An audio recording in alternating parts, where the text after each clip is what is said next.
സിഡ്നിയിൽ ജൂതരുടെ ഹനുക്ക ആഘോഷങ്ങൾക്കിടയിലുണ്ടായ ഭീകരാക്രമണത്തെ അമേരിക്ക അപലപിച്ചു. ജൂതവിരുദ്ധതയ്ക്ക് ലോകത്ത് ഒരിടത്തും സ്ഥാനമില്ലെന്നും ഓസ്ട്രേലിയൻ ജനതയ്ക്കൊപ്പം നിലകൊള്ളുമെന്നും അമേരിക്ക വ്യക്തമാക്കുന്നു. അമേരിക്കയിൽ മധു കൊട്ടാരക്കര തത്സമയം ചേരുകയാണ്. മധു, ഗുഡ് മോർണിംഗ്. ശരിക്കും ഇത് ഓർക്കാപ്പുറത്തുള്ള ഒരു വെടിവയ്പ്പായിരുന്നു. പോയിന്റ് ബ്ലാങ്ക് റേഞ്ചിലാണ് ആളുകളെ വെടിവെച്ച് വീഴ്ത്തിയത്. മതവിശ്വാസങ്ങളും ഈശ്വരവിശ്വാസങ്ങളും ഒക്കെ തന്നെ മനുഷ്യനെ കൊല്ലപ്പെടുത്തുന്നതിനുള്ള കാരണമായി മാറുന്ന ഒരു ലോകത്താണ് നമ്മൾ ജീവിക്കുന്നത് എന്ന യാഥാർത്ഥ്യം നമ്മൾ തിരിച്ചറിയുന്നു. ഗുഡ് മോർണിംഗ്, പറയൂ മധു. Good morning എസ്കെൻ. ഓസ്ട്രേലിയയിലെ സിഡ്നിയിലെ ജൂത ആഘോഷങ്ങൾക്കിടയിൽ നടന്ന ഈ ഭീകരാക്രമണത്തെ അമേരിക്കയിൽ രാഷ്ട്രീയ വ്യത്യാസം ഒന്നുമില്ലാതെ എല്ലാ നേതാക്കളും അപലപിച്ചുകൊണ്ട് മുന്നോട്ട് വരികയുണ്ടായി. ഈ സംഭവത്തെ ശുദ്ധമായ ജൂത വിരുദ്ധ ആക്രമണം അല്ലെങ്കിൽ പ്യൂർലി ആന്റിസെമിറ്റിക് അറ്റാക്ക് എന്നാണ് അമേരിക്കൻ പ്രസിഡന്റ് ഡൊണാൾഡ് ട്രംപ് പറഞ്ഞത്.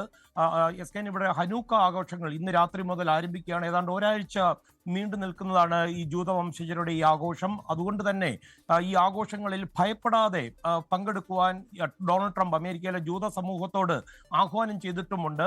US സ്റ്റേറ്റ് സെക്രട്ടറി മാർക്കോ റൂബിയോയും ആക്രമണത്തെ അപലപിച്ചുകൊണ്ട് വന്നിട്ടുണ്ട്. ജൂത വിരുദ്ധതയ്ക്ക് ഈ ലോകത്ത് ഒരു സ്ഥാനവുമില്ല എന്നാണ് അദ്ദേഹം ഇതിനോട് പ്രതികരിച്ചുകൊണ്ടുള്ള പ്രസ്താവനയിൽ പറഞ്ഞിരിക്കുന്നത്. ന്യൂയോർക്ക് സിറ്റിയിൽ പുതുതായി തെരഞ്ഞെടുക്കപ്പെട്ട സോൾ മംദാനി ആക്രമണത്തെ രൂക്ഷമായി വിമർശിച്ചു.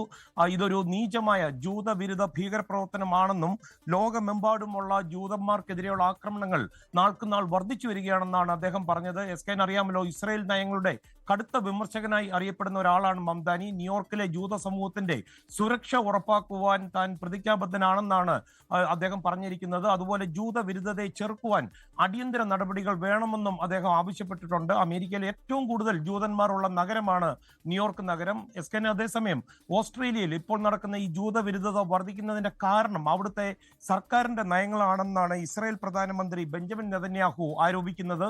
പാലസ്തീൻ രാഷ്ട്രത്തെ അംഗീകരിക്കാനുള്ള ഓസ്ട്രേലിയൻ സർക്കാരിന്റെ തീരുമാനം ഈ ജൂത വിരുദ്ധതയുടെ സ്പീഡ് കൂട്ടിയെന്നാണ് നെതന്യാഹു വിമർശിച്ചിരിക്കുന്നത്. എസ്കേൻ, ലോകത്തെവിടെയായാലും ഏത് സമയത്തും 24 വാർത്തകളും ഓഗ്മെന്റഡ് റിയാലിറ്റി പാക്കേജുകളും എക്സ്പ്ലെയിനറുകളും വിശദമായി കാണാൻ ഞങ്ങളുടെ യൂട്യൂബ് ചാനൽ നിങ്ങൾക്ക് സബ്സ്ക്രൈബ് ചെയ്യാം.